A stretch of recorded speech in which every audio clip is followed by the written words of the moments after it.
Oremos. Nuestro bondadoso Dios, muchísimas gracias porque nuevamente nos reunimos en este día santo en torno, Señor, a usted en esta hora para aprender, Señor, más de su palabra a través de los labios de nuestra querida hermana Yesenia.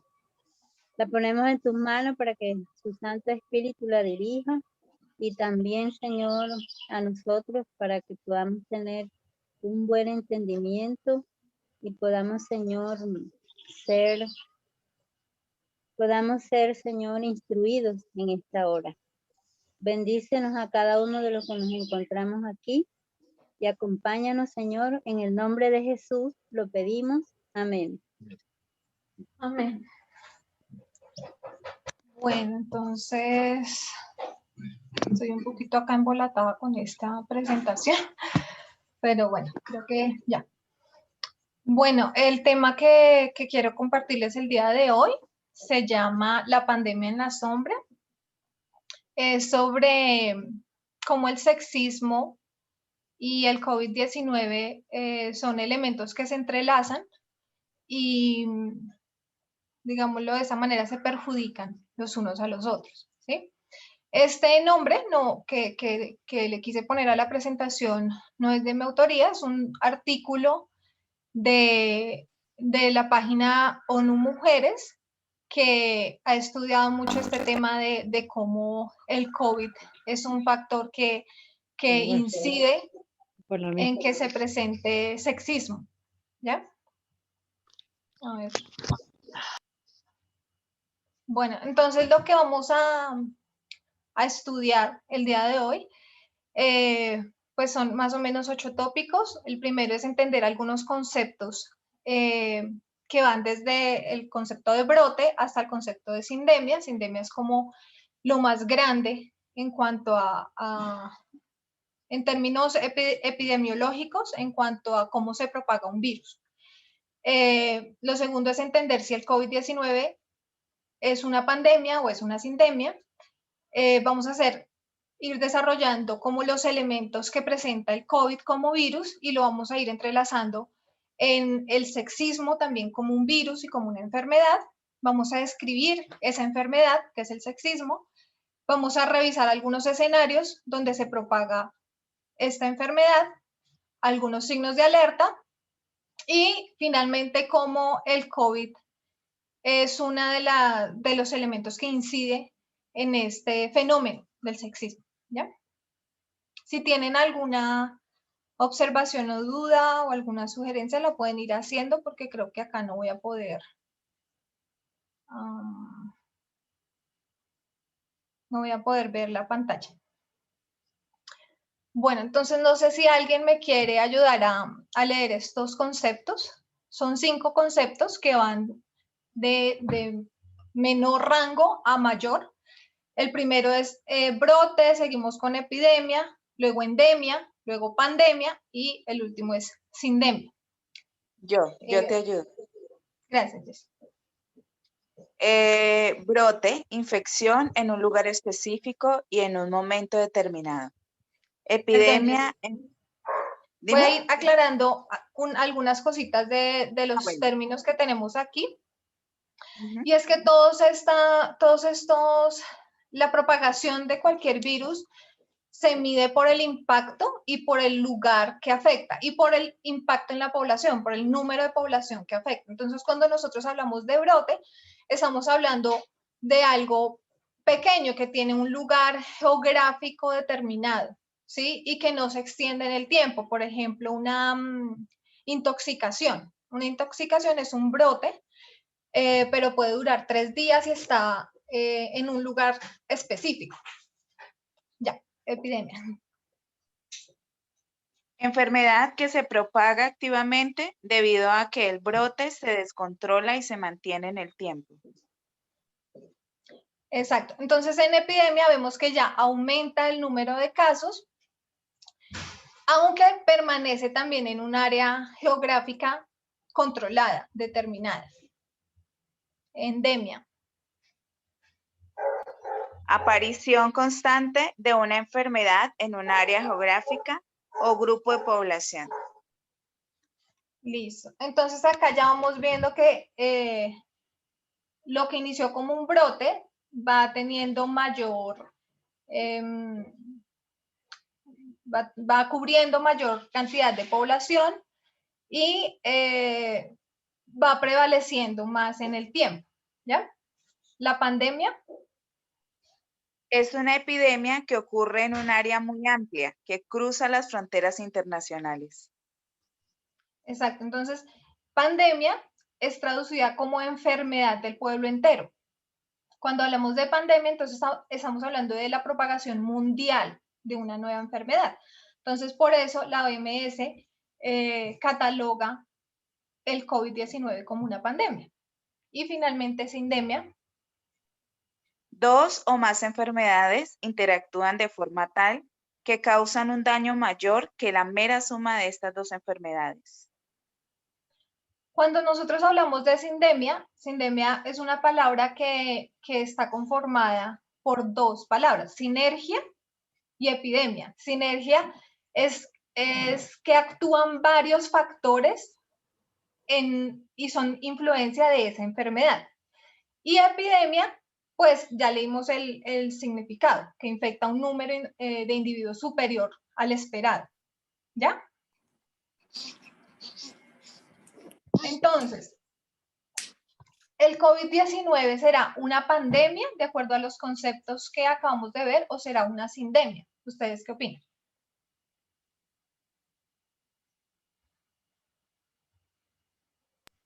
Trapo de la cocina, coge el mejor trapo. Yo ahorita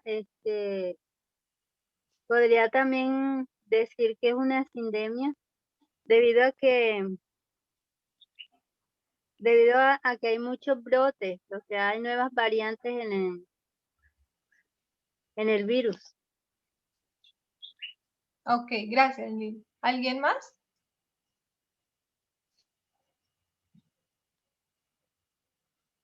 Aquí se hablaba de que si entraban las otras variantes y empezaban a convivir unas con las otras, se podría llegar a la sindemia. Y si bien ingresaron nuevas cepas, nuevas variantes, gracias a Dios el número de enfermos con P1, que era la que se había vuelto predominante en el país, gracias a Dios había bajado, y entonces dio lugar a que cuando ingresaron, que fue después de las vacaciones de julio, el grupo de P1 hubiera bajado mucho, y entonces volver a tratar de hacer el rastreo de las nuevas variantes para evitar que se propagaran y se convirtieran en una sindemia.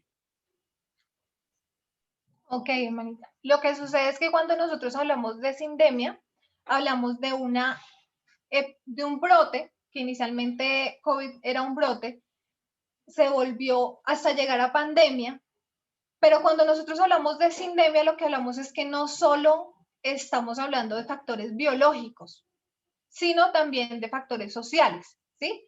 Entonces, aunque la OMS ha catalogado el coronavirus como una pandemia desde marzo del 2020, hay varios autores, periodistas y comunidad científica que ha expresado el deseo de que el COVID se catalogue como una sindemia, porque no solo tiene que hacerse un abordaje médico, ¿sí? Entonces, cuando hablamos de por ejemplo, la vacuna es una muy importante solución médica, pero no es suficiente para erradicar las consecuencias del COVID.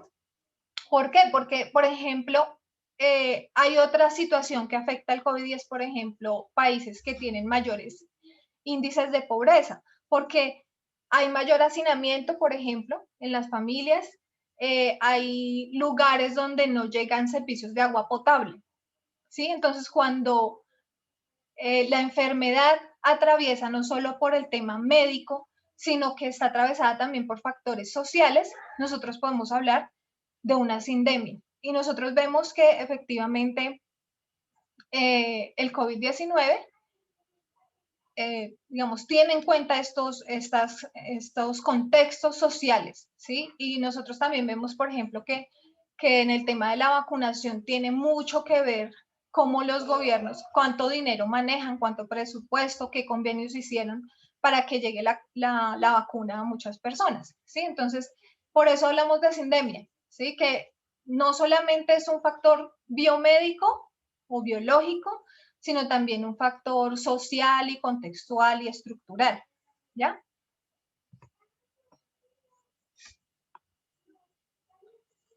Bueno, entonces vamos a avanzar acá en este concepto. Y nosotros podríamos también identificar el sexismo como una enfermedad que inicia como un brote, ¿sí? Y que va atravesando fronteras, que es también una pandemia porque es la enfermedad del pueblo. Nosotros vemos que en todos los países hay signos de sexismo, ¿sí? Y la OMS en el 2012 cataloga que la violencia contra las mujeres y las niñas constituye un problema de proporciones pandémicas. Pero nosotros, como estamos trabajando el término de sindemia, entonces mi propuesta es que es eso, el sexismo también es una sindemia, ¿sí? Porque tiene muchos componentes, muchas pequeñas enfermedades, muchos pequeños brotes que van haciendo que el sexismo sea una gran enfermedad.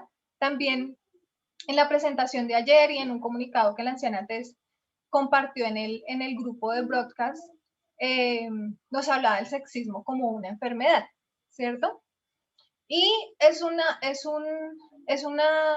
enfermedad que no tiene su origen ni siquiera hace unos siglos, sino que hay autoras que hablan que no existen evidencias conocidas de una sociedad donde la misoginia y la violencia no haya existido. O sea, en todos los territorios, en todas las civilizaciones, el sexismo se ha acentuado en cada una de ellas, ¿ya? Entonces, vemos que también hace parte de una enfermedad del pueblo y que es un tema estructural, ¿ya?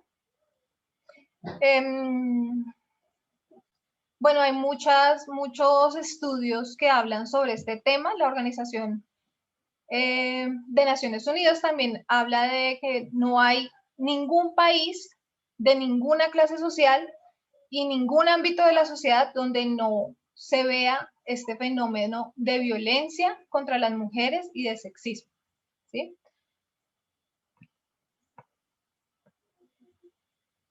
Bueno, no sé si tienen alguna observación, algún aporte.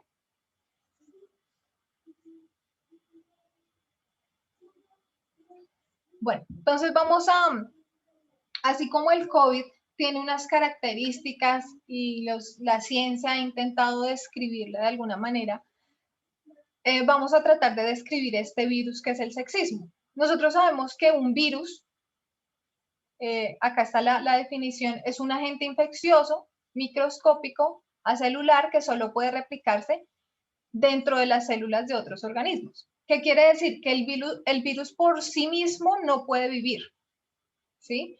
Sino que necesita de nuestras células para ser replicado.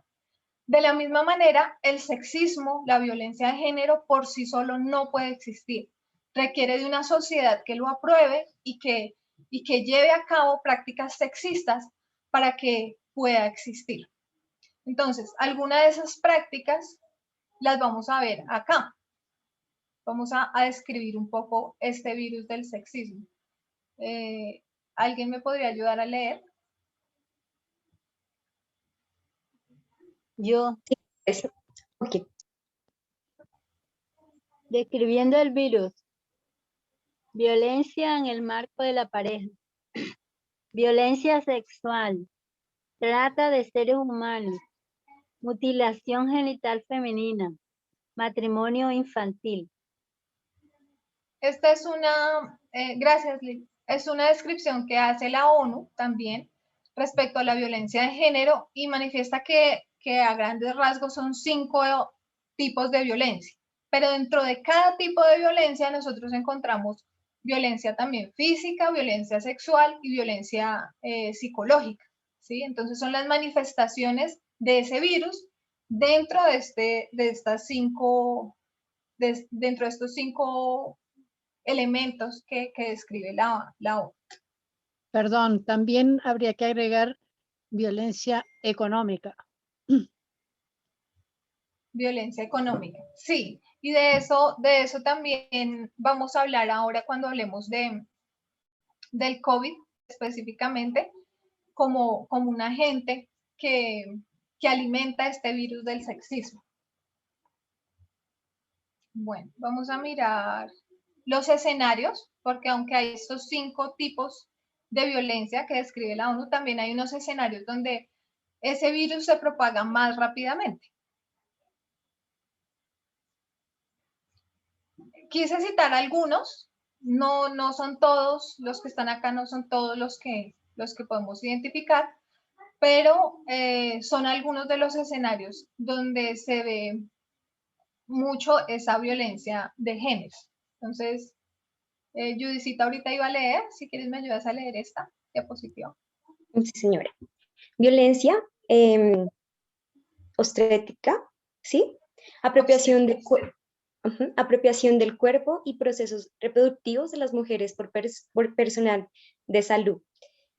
Ahí quiero hacer un comentario y, digamos, no estoy generalizando, pero sí se ve mucho en la biografía que yo consulté como la recurrencia respecto al trato deshumanizador que a veces el personal médico, algún personal médico tiene sobre las mujeres, donde las consecuencias, por ejemplo, son pérdida de autonomía para tomar decisiones, no se les permite la capacidad de decidir libremente sobre sus cuerpos y sexualidad cuando están de pronto en una situación de vulnerabilidad. No quiero generalizar, pero en algunos casos se presenta este tipo de violencia. Relaciones de pareja. La serenata después de una golpiza. Entonces, acá hablamos de la concepto socialmente aceptado del amor romántico, del hombre que protege a la mujer, del hombre que es el fuerte, de permitir ciertas medidas de control, ¿sí? Del hombre sobre la mujer, que se expresan, por ejemplo, en que nos revisen el celular o en que controlen a qué horas llegamos, a qué horas salimos, con quién hablamos, ese tipo de violencia, y que se habla como del hombre protector, entonces se romantiza ese comportamiento cuando es una agresión realmente. Ciberacoso, uso de medios tecnológicos para controlar y denigrar. De pronto acá en relaciones de pareja nosotros vemos el tema como muy contextualizado en el hogar, ¿sí? Entonces, digamos, ese amor romántico se contextualiza en unos límites físicos, pero cuando nosotros hablamos del ciberacoso, digamos, las consecuencias de la violencia en redes sociales, por ejemplo, no tiene fronteras, ¿sí? No tiene fronteras y no tiene como un límite para realmente frenarla, porque puede ser un meme, una fotografía que se empieza a rotar y esto rompe todos los límites y fronteras donde se presenta este tipo de violencia. Entonces, es una violencia que afecta mucho a cualquier persona que la sufre. COVID-19, cuarentena, encierro con el agresor. Bueno, y acá entonces vamos a empezar a entrelazar gracias Luis, cómo el COVID-19 es un escenario propicio para que todas estas violencias también se empiecen a acentuar más dentro de los hogares. Nosotros hablamos de unos signos de alerta, ¿sí? Acá, por ejemplo, en el amor romántico, hablamos de algunos signos de alerta también como en el COVID, ¿sí? Como en el virus del COVID, nosotros decimos, no, si tiene tos seca, si tiene fiebre, si presenta dificultad para respirar, entonces ya son unos signos de alerta que nos van llevando a revisar lo que está pasando con el tema y a ponerle atención.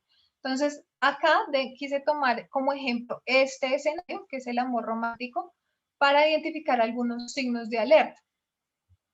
Como decíamos, estos signos de alerta pueden, pues no tienen una cultura específica, ¿cierto? Quizás rápidamente leamos, quizás no todos, o si quieren todos, algunos. ¿Quién me puede ayudar a leer algunos de estos signos de alerta en el contexto del amor romántico?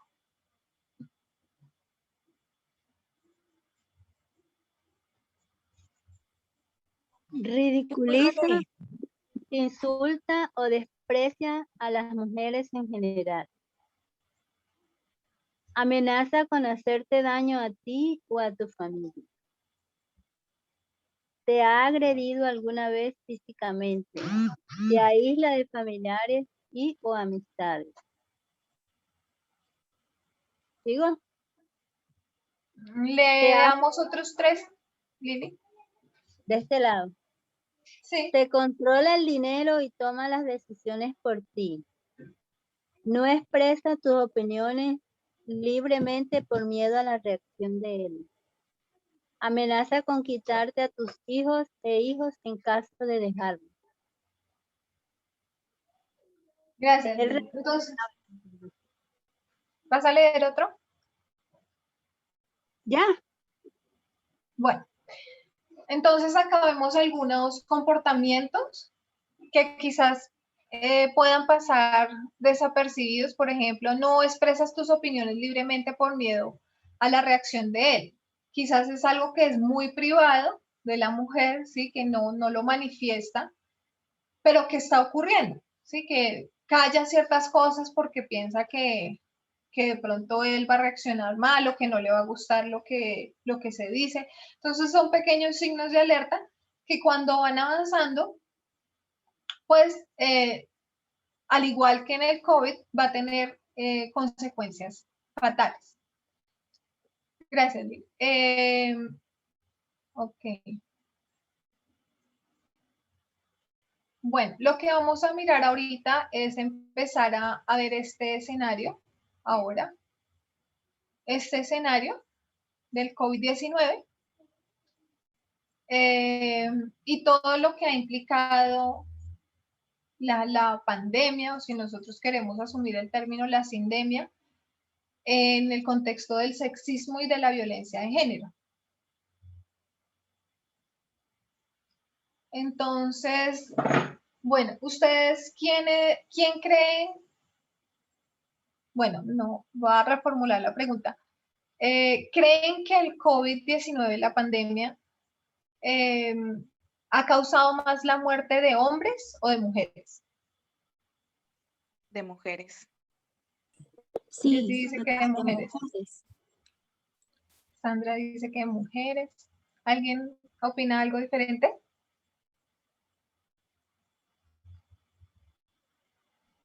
Yo creo que acá han sido más hombres. Creo que oí, pero no estoy 100% segura. Gracias. Bueno, resulta que yo también esperaba que fuese más muerte de mujeres, pero no, resulta que la muerte se da más en hombres que en mujeres, ¿sí? Pero quiero hacer varias claridades en esta estadística.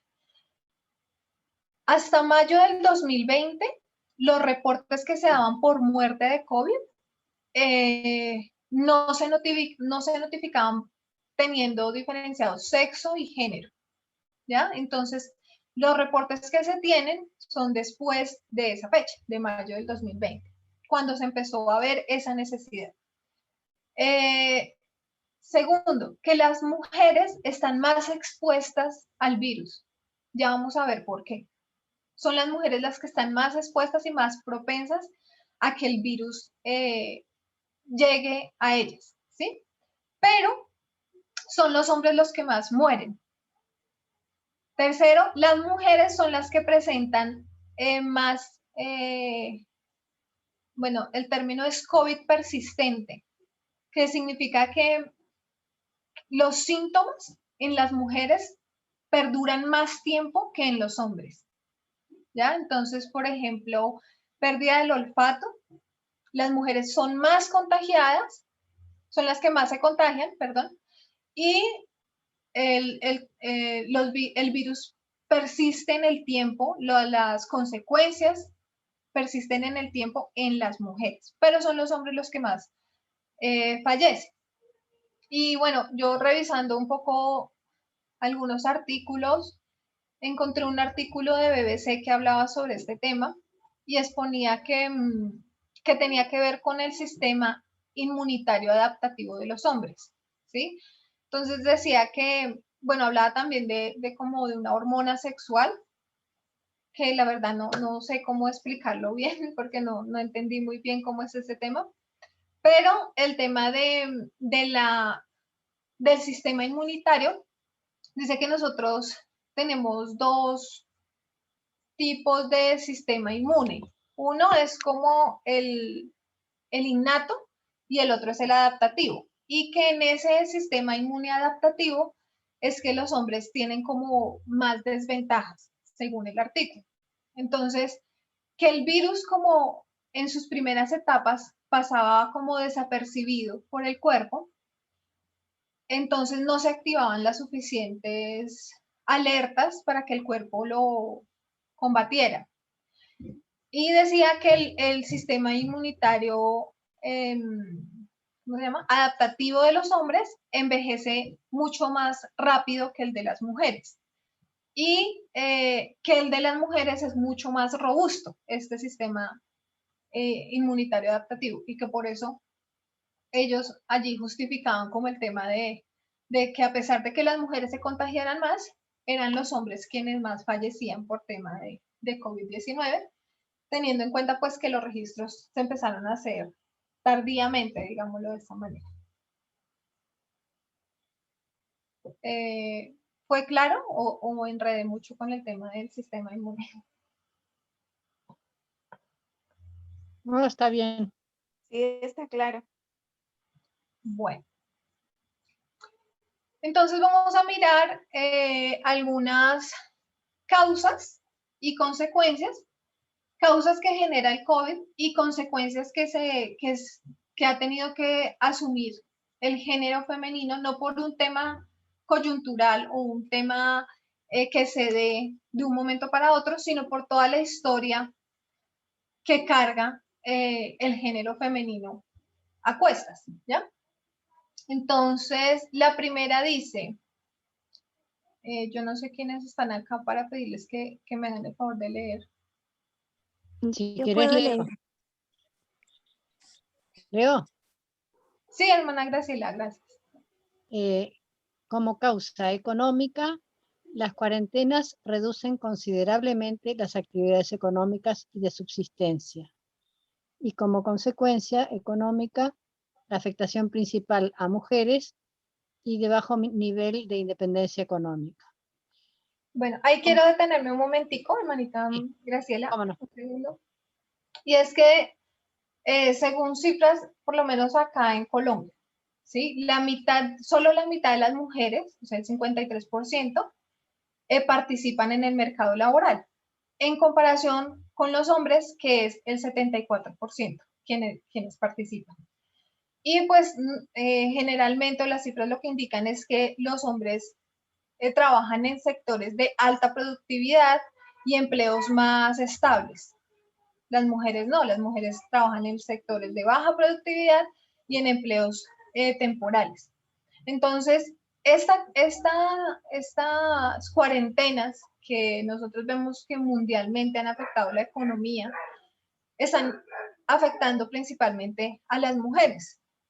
Además, a las mujeres que sufren violencia, porque se ha demostrado que las mujeres que tienen bajos niveles de independencia económica son las que más sufren violencia, ¿sí? Entonces, cuando la mujer no es independiente económicamente, sufre más violencia económica, sexual y violencia y abusos psicológicos. Entonces, efectivamente, el hecho de que el mundo haya tenido que encerrarse, en que esta pandemia haya afectado a la economía, se ve una incidencia fuerte en que las mujeres también hayan sido afectadas con este tema. La siguiente, hermanita. Gracias. Causas en los roles. La pandemia del COVID-19 implica asumir roles de atención y cuidado. Y como consecuencia, las mujeres están en la primera línea de la respuesta para atención del COVID.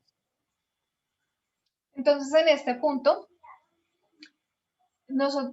yo veía que las mujeres constituyen el 70% del personal sanitario a nivel mundial. O sea, las personas que se desempeñan en el servicio de salud, el 70% son mujeres. Entonces, son las que están en primera línea para recibir el virus, ¿sí? No solamente porque están atendiendo la emergencia, sino porque también son cuidadoras en sus hogares, en sus redes familiares extensas, en espacios comunitarios, digamos que están sobre representadas también en el tema de servicio de limpieza, ¿sí? Entonces, esos roles que se han asumido y que se han delegado específicamente a la mujer en esta pandemia, pues han afectado que sean ellas, seamos nosotras las mujeres, las que estemos recibiendo más carga viral en el tema de la pandemia. Siguiente, hermanita Graciela, ¿me puede seguir ayudando a leer?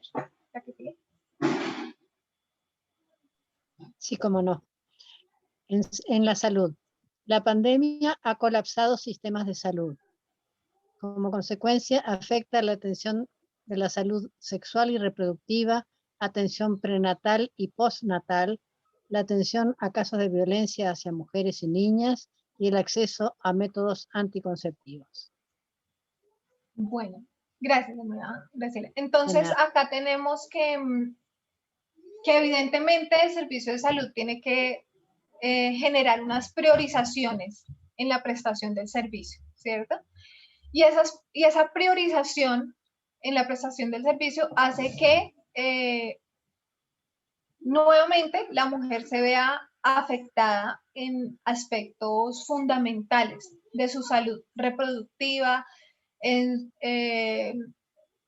toda la atención prenatal, postnatal, en todo el tema de violencia hacia la mujer.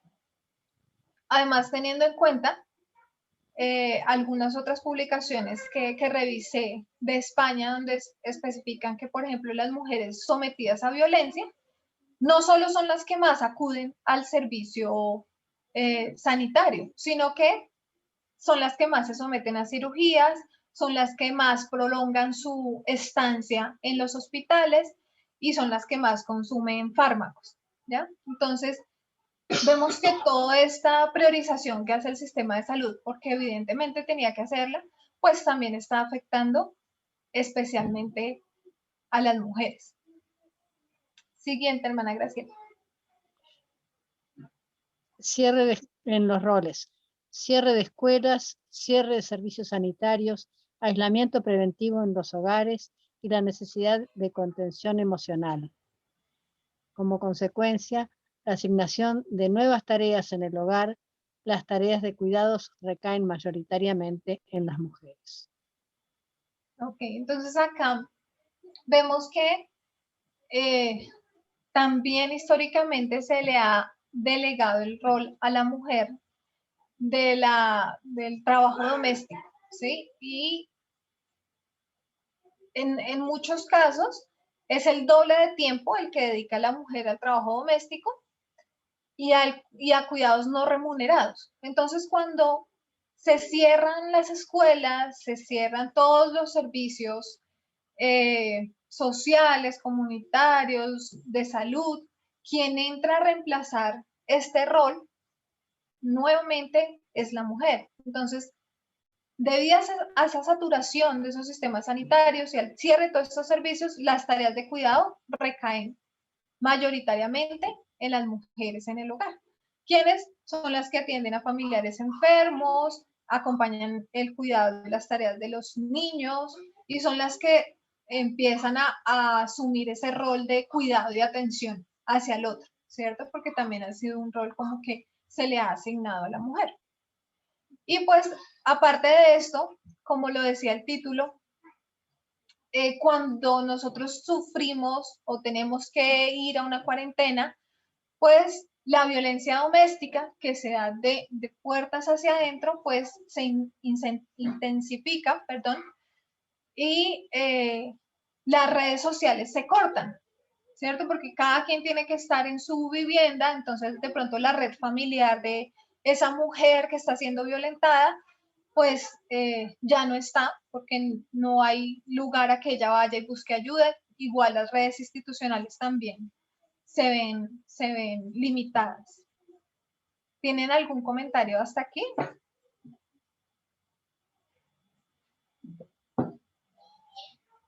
No, todo bien, hermano.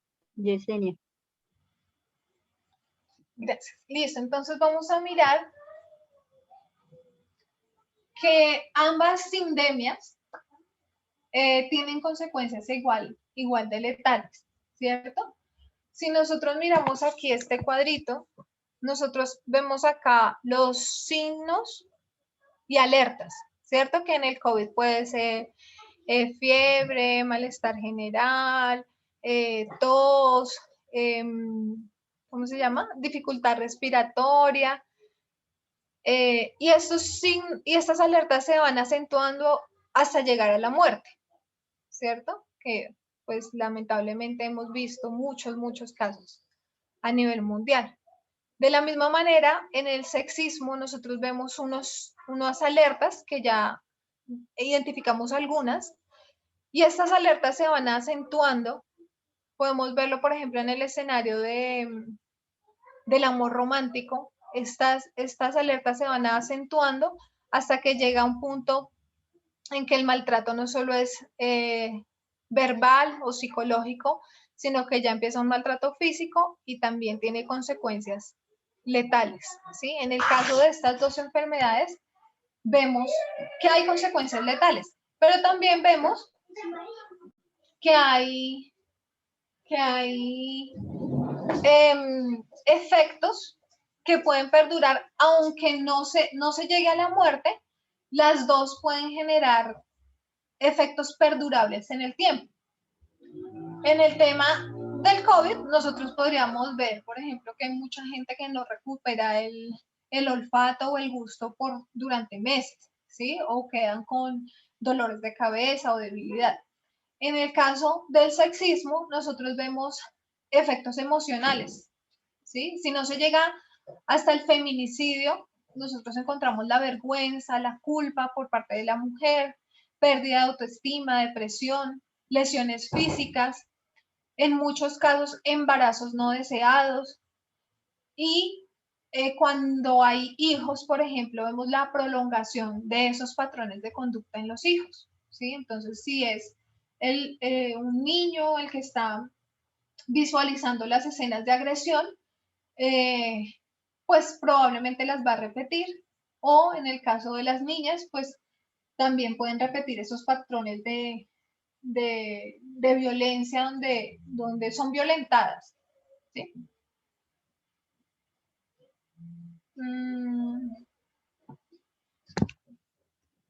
Bueno, nosotros hicimos un estudio en el Ministerio Salem hace 8 días con Judy, les recomiendo ese estudio.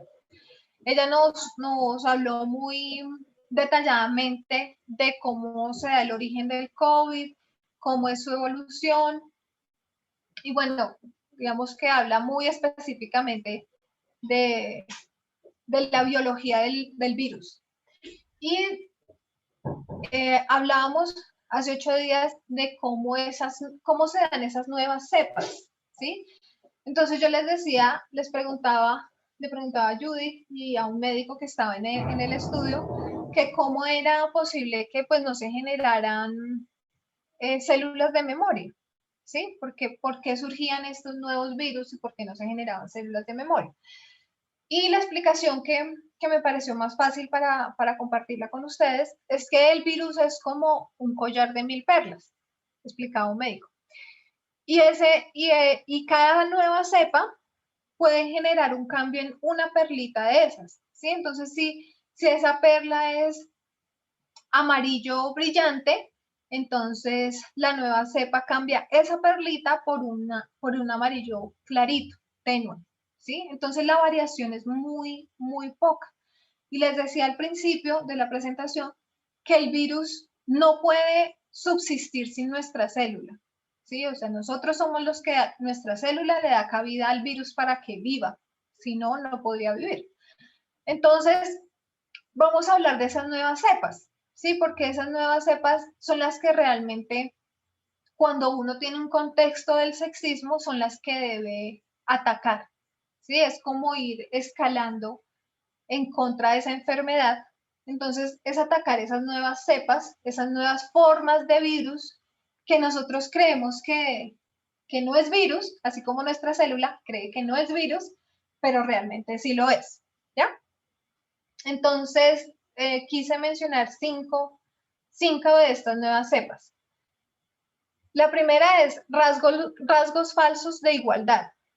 Y aquí quiero como hablar un poco de cuando nosotros encontramos un caso de una mujer que es maltratada, por ejemplo, ¿sí? Entonces, nosotros, digamos que de alguna manera decimos, bueno, atacar acá el sexismo es empoderar a la mujer y pues invitarla a no permanecer en ese círculo de violencia. ¿Están de acuerdo? Sí, Jess, es una muy buena comparación. Ay, yo no logré entender, no sé si me distraje, pero no entendí lo que Sí, dijiste. porfa, repites eso. Bueno, se perdieron en cómo son las nuevas cepas, en la descripción de las nuevas cepas del virus, del sexismo. No, en lo de rasgos falsos de igualdad. Ah, ok, La bueno, explicación. entonces, vale. Entonces, bueno, cuando hablamos de rasgos falsos de igualdad, nosotros decimos, por ejemplo, si yo soy una persona que practica la igualdad y me encuentro con una mujer que está siendo maltratada,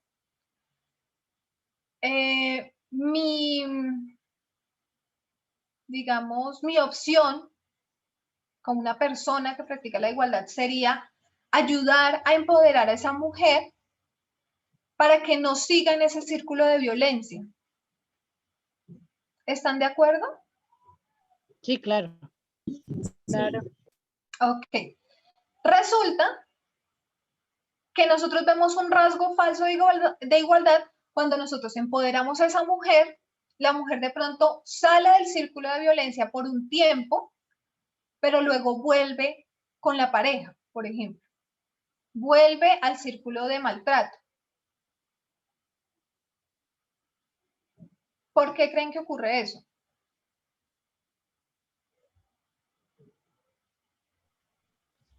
Porque a veces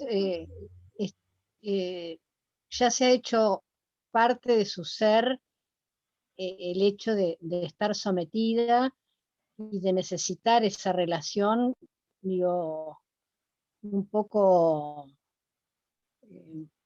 como cosa malsana, o sea, como una enfermedad que no puede salir de eso, como algo que se hace crónico y que a pesar de que quisiera, teóricamente, en el fondo no conoce otra cosa y entonces ante lo desconocido vuelve a lo antiguo, aunque sea malo. Ok. ¿Por qué yo digo que esta es una nueva cepa? Porque a pesar de que nosotros vemos que estamos tratando de sacar a una mujer de un círculo de violencia, lo que terminamos haciendo cuando juzgamos a esa mujer es caer en una falsa igualdad, ¿sí? Cuando nosotros juzgamos a la mujer y decimos, ella es la que tiene que salir y no consideramos que ella está en una condición de vulneración psicológica, ¿sí? Que ha vivido de pronto muchos años en una condición de desigualdad económica, y no la juzgamos a ella más severamente que al agresor, ¿cierto? Entonces nosotros esperamos que la mujer salga del círculo de violencia, pero si no lo hace, igual la culpable es la mujer. Entonces por eso digo que es un rasgo falso de igualdad, porque no completamos el acompañamiento que se debe hacer a esta mujer, ¿sí? Y que posiblemente si seguimos acompañando, ella va a tomar la decisión, pero las estadísticas indican que una mujer que ha sido maltratada da una segunda, una tercera, una cuarta oportunidad al agresor. Y eso no implica que la culpable sea ella. Es el agresor el principal culpable de lo que está ocurriendo. Pero la mujer, por su vulnerabilidad psicológica, requiere nuestro acompañamiento. ¿Ya? ¿Me hice entender? Hola, Sí. ¿será que puedo dar un Bien. ejemplo para ver si entendí? Sí, Cindy, dale. Por ejemplo, un día estaban hablando de un tema de una señora que sabía que el marido le colocaba, él era infiel cada rato y le decían, oye, mire, te es infiel. Y no importa, déjalo. Entonces la gente lo que hacía era criticarla de que era como una especie de masoquismo, pero entonces yo le respondí con la persona que estaba hablando y decía, no, tal vez ella ve dependencia económica, o sea, tiene un maltrato económico y no sabe cómo afrontar y salir de ahí. O sea, para la gente es más fácil juzgar enseguida como la apariencia, pero no saben como las razones que la... O sea, la gente la quiere como empoderar y decirle, no, pero sal de ahí, ¿cómo vas a seguir con él? Pero en realidad no la ayudan en el fondo de todo. Sí, es algo Algo así. así. Es que siempre buscamos, siempre la culpable, sea la decisión que tome, siempre socialmente se ve que la culpable es la mujer, ¿sí? No estoy diciendo que ella deba someterse a eso. Lo que estoy diciendo es que el acompañamiento no debe ser por un corto periodo de tiempo, porque una mujer que ha sido maltratada y que depende económicamente y que de pronto tiene 4 hijos, pues no va a ser fácil que se salga de ese círculo, ¿sí? Porque hay muchas otras cosas. Entonces requiere un acompañamiento mayor y no que de pronto demos un empujón y después juzguemos el hecho de que ella ya no haya tomado la decisión, ¿ya? Yo puedo poner Ay, otro ejemplo. Ay, sí. Jessie y luego Judy Yo también Sí, pido la pregunta. y Lily. resulta que nosotros en la universidad estuvimos trabajando en un proyecto que tenía que ver, pues, como un poquito de lo que estamos hablando, ¿no? Del maltrato, del sexismo, bueno, en fin. Entonces, entre eso, y me parece muy bueno como para completar lo que tú estás diciendo, y es que sí, no solamente basta cuando nosotros identificamos a una mujer que está siendo vulnerada, maltratada, ¿cierto?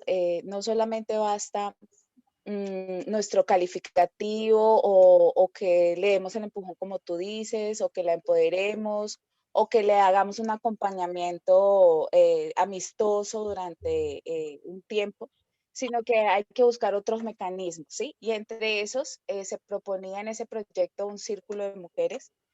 Este círculo de mujeres no solamente acompañaba a nivel psicológico la persona que estaba sufriendo alguna clase de vulneración en cuanto al sexismo, sino que también se le daba soluciones. Entonces, si era madre, cabeza de familia y trabajaba y no tenía con quién dejar los hijos, ese círculo de mujeres sin esperar ningún dinero a cambio, ¿cierto? Lo que Retribución. hacía, retribución alguna, exactamente, simplemente por ser empáticas, porque sabíamos o se sabe, ¿cierto?, de que se necesita ayuda para que la persona, si llega a reincidir, entonces, digamos, en volver con el agresor, pues pueda tener una oportunidad y una posibilidad de pensar, pero todavía puedo salir de esto, ¿cierto? Un ejemplo, ¿sí? Porque pues obviamente la responsabilidad es de ambos y de una sociedad completa, pero bueno, entonces que ella pueda encontrar ese apoyo. Entonces, ¿qué pasaba? Pasaba que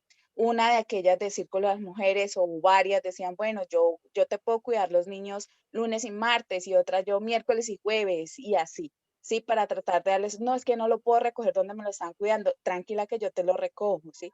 Este mes no me alcanzó para, un ejemplo, no me alcanzó para el arriendo, entonces entre todas se recogía para colaborarle, pero pues que realmente fuera cierto, ¿sí? Entonces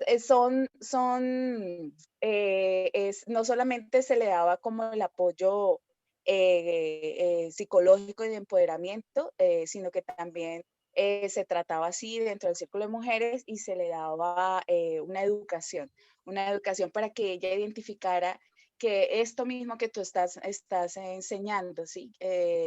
Los signos de alarma, ¿cierto? Hasta dónde ella puede permitir, desde cuándo viene este tipo de maltrato, en fin. Entonces, me parece, digamos, como para complementar un poquito la idea que tú estabas tratando de hacer, y pues espero que haya servido.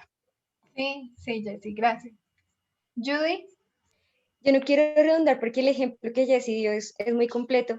Sin embargo, creo que para crear esa inmunología que tú lo estás diciendo, que sea continua, células de memoria, es no solamente el apoyo inicial psicológico, sino, como dice Jessy, el ejemplo es que para dar eso también como soporte a mujeres que están siendo maltratadas, también uno tiene que tener una formación para saber qué hacer. A veces uno piensa de alguna manera cómo ayudar a la persona, a la mujer que está en esa situación. Sin embargo, uno no tiene o sea, no sabe cómo actuar, no sabe en qué, hasta qué punto no debe, qué debe decir, qué no debe decir. Entonces creo que uno debe también tener para hacer esa vacuna de memoria, porque uno en última es el que le está acompañando, tiene que tener como cierta formación para poderlo hacer.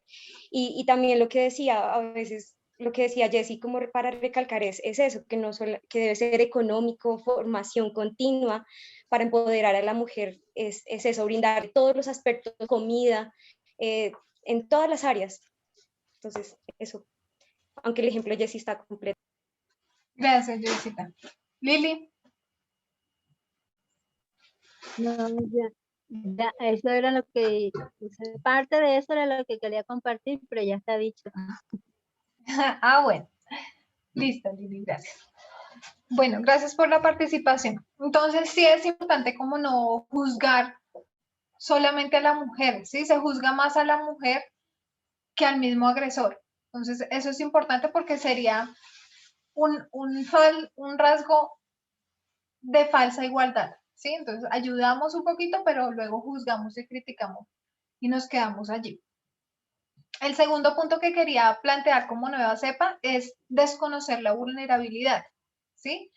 Entonces, voy a poner un ejemplo y es una persona con discapacidad, ¿sí? Cuando hay una persona con discapacidad física, por ejemplo, que tiene dificultad de movilidad, digámoslo, entonces está en silla de ruedas. Para que esa persona pueda acceder a los derechos y pueda movilizarse, requiere una infraestructura, ¿sí? Entonces, por ejemplo, en los colegios y en varios espacios, el uso de ramplas, las barandas, y bueno, una serie de condiciones, ¿sí? Entonces ahí se está reconociendo que hay una vulnerabilidad, entonces yo hago acciones para que esa vulnerabilidad se supere, ¿ya?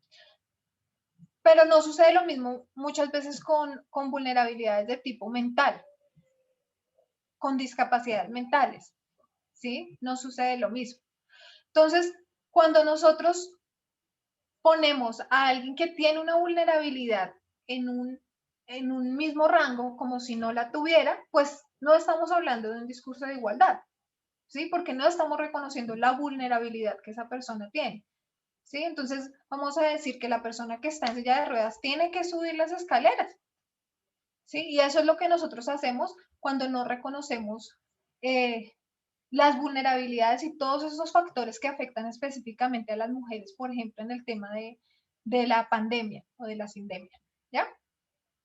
El otro punto que quería tocar es que lo personal no es político, y esto tiene que ver con un poco una frase que se usa mucho, y es que la ropa sucia se lava en casa, ¿sí? Y es un discurso con el que se manipula para que este asunto de violación de derechos no entre en un ámbito público, ¿sí? Entonces muchas mujeres callan por eso, porque además la que va a ser juzgada es ella, porque ella es la que se siente culpable, porque no escogió a la persona indicada, se siente culpable porque de pronto no cumplió con los roles que tenía que cumplir. Entonces hay que volver esto como un asunto de política pública, digámoslo de esa manera. ¿Ya? La cuarta es el conocimiento como herramienta de poder. Y es que, aunque todavía se ve mucho el tema de vulneración económica de parte de la mujer, o sea, hacia la mujer, quiero decir, ahorita digamos que se está convirtiendo esa nueva cepa, lo que nos muestra es que no es solamente lo económico, porque ya muchas mujeres han entrado en ese campo económico, sino es el tema de el manejo del conocimiento, ¿sí? Entonces, y esto también tiene que ver con, por ejemplo, la ocupación del tiempo libre. ¿Sí? Si una mujer tiene tiempo libre, ¿qué se pone a hacer? De pronto arreglar la casa, a dedicarle tiempo a sus hijos, a cuidar del otro. Y si un hombre tiene tiempo libre, ¿qué se pone a hacer? De pronto a leer un libro, a ver un documental, ¿sí? No quiero generalizar, pero digamos que las estadísticas nos muestran que el rol asignado a la mujer está tan arraigado, no porque sea parte de nosotras, sino porque ha sido tan repetido en nuestra mente, que es lo que corremos a hacer cuando tenemos tiempo libre, ¿ya? Entonces, ahora esa nueva cepa no nos muestra solo un poder económico de parte de la figura masculina, sino también un poder en cuanto a conocimiento. Y la última es violencia institucional. Y es que muchas veces, muchas mujeres, cuando requieren el apoyo de una institución, acá en Colombia, no sé si en otros lugares, pues acá se usa mucho el tema de la comisaría de familia, y muchas mujeres acuden a la comisaría de familia como una institución que está creada para ayudar a estas mujeres que han sido vulneradas. Pero no, se encuentran con una violencia institucional cuando llegan allí y lo que encuentran es que ellas deben agradecer porque el hombre les va a dar una cuota X, o deben agradecer porque pues él solo le dice cosas feas pero no le pega. Entonces, estos obstáculos que encuentran las mujeres para reivindicar sus derechos, pues es una nueva cepa, ¿sí? Porque aunque las instituciones están, todavía en muchos escenarios se ve que estos espacios siguen violentando a las mujeres, ¿ya? Bueno, ¿algún otro comentario aquí? Ya vamos a ir cerrando. Cindy. ¿Cindy fue la que habló? No, Jessica. Ah, Jessie. Dale. Sí, yo personalmente pude hacer acompañamiento y verifiqué esa situación, y es completamente cierto. Cuando tú vas a denunciar por maltrato, sea el que sea, ¿sí? Porque inicialmente no distinguen o no reconocen el maltrato psicológico también y las otras clases de maltrato que hemos hablado. Como tal, en las instituciones no los reconocen, ¿sí? Entonces solamente ellos hablan de maltrato físico. Y cuando se va a denunciar por esa clase de maltrato, entonces lo primero que quiere hacer la comisaría de familia es conciliar, ¿sí? Entonces, bueno, no, aquí no podemos recibir ninguna clase ni de demanda ni de nada hasta que, o sea, aquí lo que podemos hacer es que los dos concilien, o sea, como quien dice, vuelvan otra vez, se den otra oportunidad, ¿sí? Conserven la familia.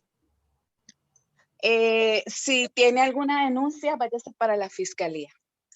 Lo mandan a la fiscalía y en la fiscalía le dicen, discúlpeme, aquí no la podemos atender porque si usted no presenta alguna herida, ¿sí? Supurante o que le haya dejado, ¿cierto? que lo pueda ver medicina legal, no podemos atenderle esa clase de denuncia.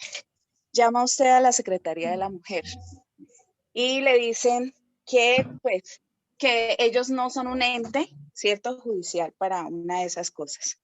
Entonces, va a la policía y la policía dice que vaya a la comisaría de familia y se recorre nuevamente ese círculo vicioso donde no hay una solución verdadera a esta sindemia que hemos identificado el día de hoy, ¿sí? Es muy triste darnos cuenta de que la mujer realmente no tiene apoyo, es indefensa en muchísimas cosas. Pareciera que fuera una menor de edad y que otras personas tuvieran que abogar por ella, ¿sí? Entonces, es realmente frustrante, es triste encontrarse con esta realidad. Y pienso y creo que se repite en muchísimos países. Lili. También, Gracias.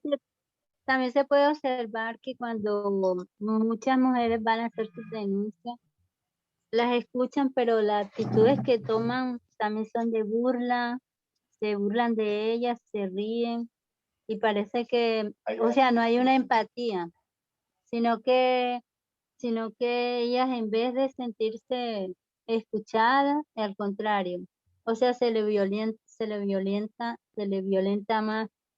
Y por eso muchas personas, pues muchas mujeres no utilizan esos mecanismos y prefieren aguantar, pues como decimos por acá, y no ir a hacer esas denuncias a las instituciones.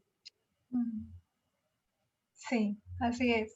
Yes. Así es. Y yo pienso también que en parte las instituciones que están encargadas de hacer este tipo de trabajos tienen todavía encarnado el machismo, ¿no? En muchas áreas. Por ejemplo, para que una mujer, como decía Jessie, que para que tomen acción, tiene que la mujer llegar muerta o tiene que estar en el hospital muy fuerte, haya sido el ataque, o si no, no empiezan medidas de alerta y empezar a accionar. Precisamente por eso a veces uno ve muchos grupos de mujeres, como decía Jessie, que rodean, porque precisamente las instituciones no cubren, y eso pasa en bienestar familiar, eso pasa en todas las instituciones.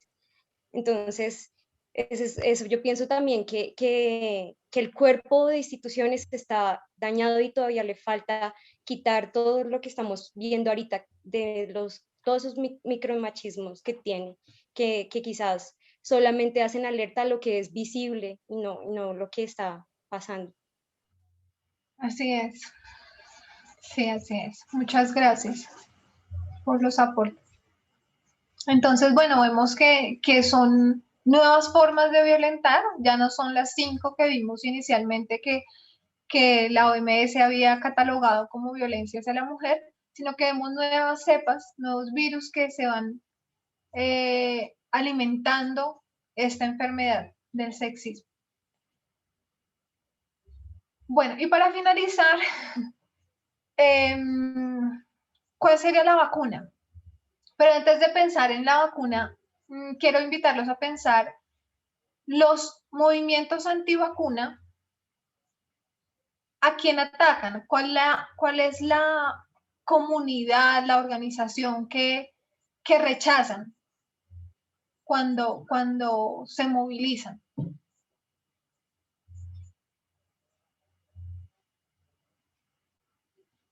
¿Cuál creen que es esa institución a la que ellos están atacando como movimientos antivacunas? ¿Al gobierno? No sé. Creo que es a la OMS.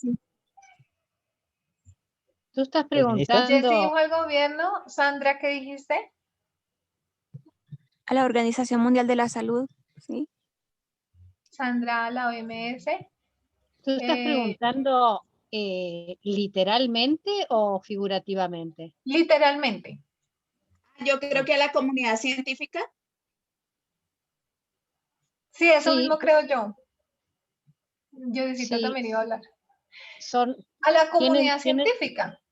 Sí, tienen las teorías conspirativas y que todos los laboratorios y todos los científicos están confabulados contra la humanidad o una cosa así. Exacto. Entonces, los movimientos antivacuna atacan a la ciencia. ¿Y de qué lado están? ¿De qué lado, digamos, qué organización es su respaldo para no creer en la ciencia?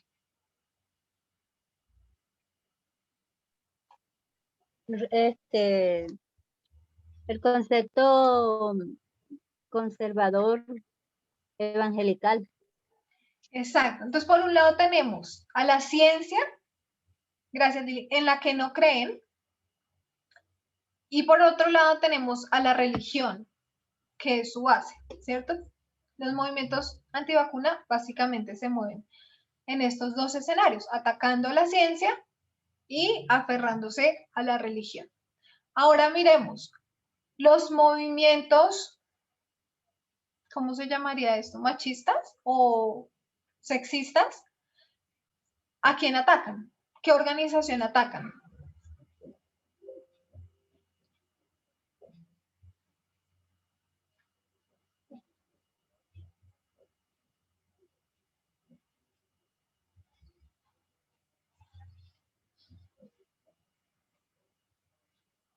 ¿Ninguno? Bueno, yo propongo que es al feminismo, ¿cierto? Sí, Así también, como... sí, yo pensé igual, sí. Exacto. Entonces, así como los movimientos antivacunas atacan la ciencia, los movimientos sexistas atacan el feminismo. ¿Y de qué lado se ponen? ¿Qué organización les apoya para esto? Del protestantismo apostólico. Igualmente la religión.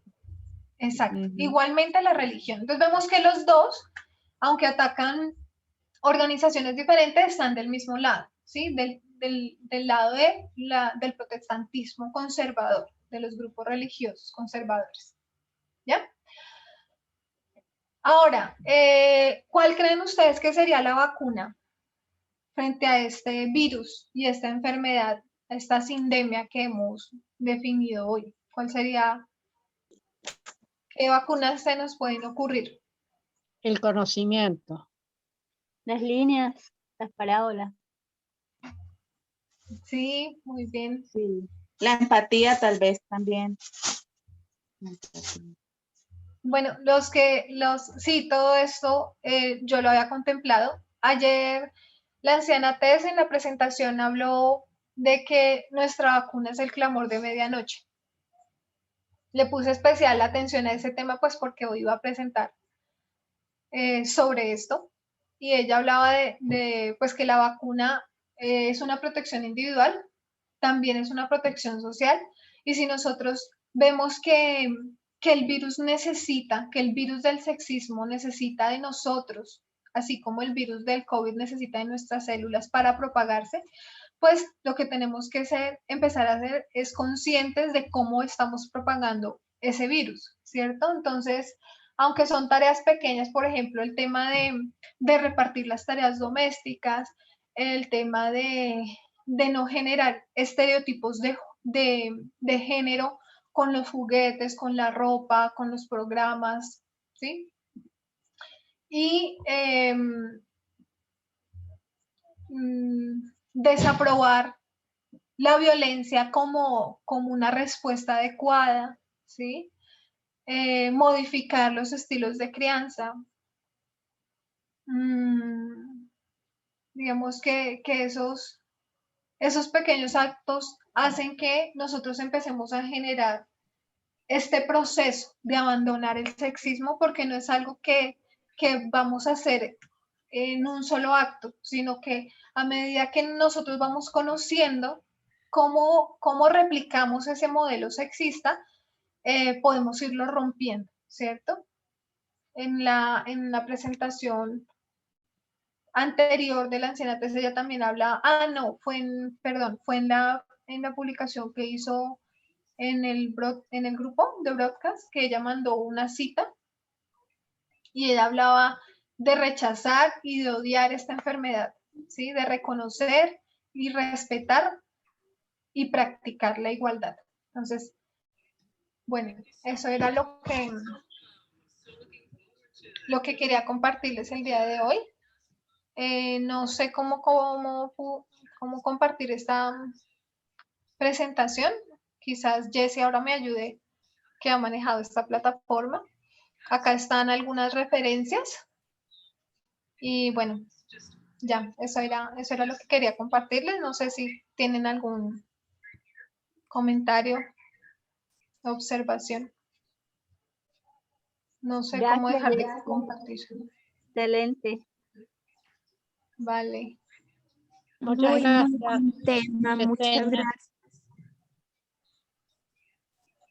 Bueno, me alegra mucho. Entonces, Sandra, ¿tú quieres orar?